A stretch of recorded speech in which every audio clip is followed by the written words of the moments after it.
আলাইকুম গাইস, কেমন আছেন? আপনাদেরকে স্বাগত আমার ব্লগে। দেখুন একটা কত সুন্দর একটা বিষয়। এই যে দেখুন, এই হচ্ছে আমাদের মুরগির বাচ্চা। এই যে দেখুন ফুটে বের হচ্ছে।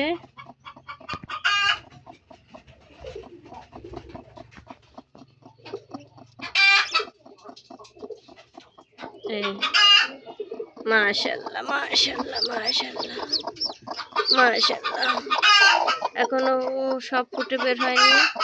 এই যে দেখুন একটা, আরো দুইটা ফুটে বের হয়েছে। ওই দুটো আমি ঘরে নিয়ে গেছি। দেখুন মাশাআল্লাহ, সবাই দোয়া করবেন যাতে অনেকগুলো বাচ্চা হয়। 16টা ছিল, অবশ্য দেখা যাক কয়টা ফোটে। আর এ পাশে দেখুন, এই যে হাঁস উমে বসে আছে। না, এটা হচ্ছে ডিম পাড়ার জন্য বসে আছে, আর ও পাশে একটা উমে বসার জন্য আছে।